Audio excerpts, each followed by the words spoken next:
Casa propia, un buen sueldo y vacaciones. Eso es lo que es el sueño americano. Sin embargo, lo que antes era el destino de millones de migrantes, ahora ya no existe.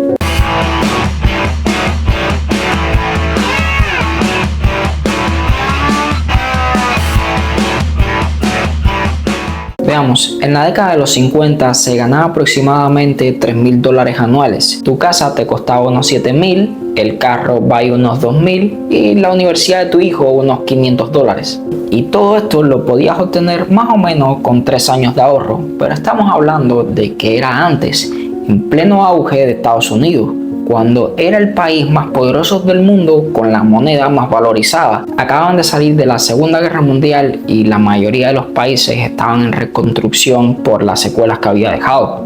Estamos hablando que aquí fue donde se construyeron las riquezas de miles de migrantes que llegaron prácticamente sin nada a construir riqueza por esfuerzo propio. Obviamente esta etapa tiene sus sombras, pero a rasgos generales a la mayoría de las personas se les daba muchísima más oportunidad que en sus propios países. Sin embargo, en la polaridad opuesta y teniendo en claro que la pobreza en Estados Unidos es diferente a la de Latinoamérica y el resto del mundo, nos encontramos con una clara desigualdad, pobreza y violencia. I feel like I'm losing my mind. Is everybody in the world blind? Please, Lord, give me a sign. Pero ¿cómo puede existir todo esto en Estados Unidos, el país número 1 del mundo? Veamos, allá se ganan dólares, pero también se gasta en dólares. El consumo es mayor.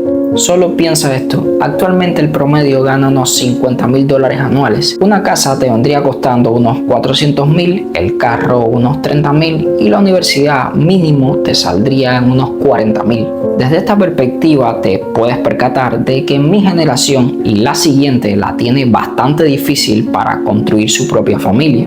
De hecho, actualmente es casi absurdo que la nueva generación se vaya a independizar antes de los 30, pues la gran mayoría de la clase media y pobre está endeudada. Si no es con el carro, es con la casa o si no con la escuela. Y para que sepan, la mayoría de las personas no pueden ahorrar, lo que quiere decir que están a un despido de la pobreza. Y con razón se ven a tantos vagabundos en California, Nueva York, Miami y a donde quiera que vayas. Y para el que me vaya diciendo, si tú trabajas en 2 tiempos sales adelante. Y sí, tienes razón, vas a salir adelante, pero vas a vivir alquilado o te vas a meter en una deuda para tener una casa. Recuerda que la casa cuesta en promedio unos $400.000. ¿Cuántos años vas a trabajar para pagar esa casa? Y si bien esto es uno de los mejores países para vivir y uno de los destinos más factibles para un migrante, no quiere decir que no tengas que trabajar durísimo.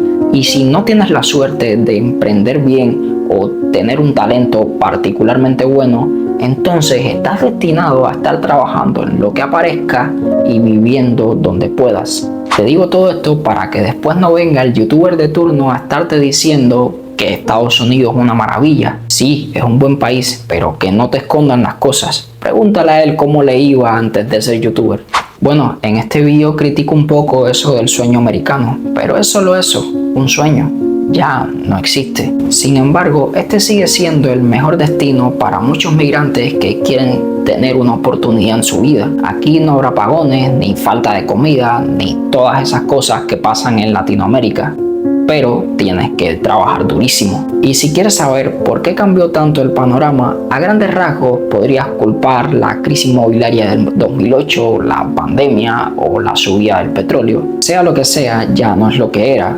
Y eso sin contarte las miles de historias de terror que he escuchado por ahí. Desde familias que lo han perdido absolutamente todo por la deuda, hasta abuelitos que han tenido que irse de homeless porque su sustento ha muerto en un accidente laboral. Y recuerden, si la propia gente nativa de Estados Unidos ha estado de homeless, ¿qué crees que le va a pasar a un migrante cuando esté en esa situación? Es muy, pero muy difícil que pueda cambiar una vez que llega la pobreza. Y si bien el capitalismo es el sistema que más oportunidades nos brinda actualmente, tienes que entender que no vas a dejar de ser un número más en la ecuación. I feel like I'm losing my mind. Is everybody in the world blind?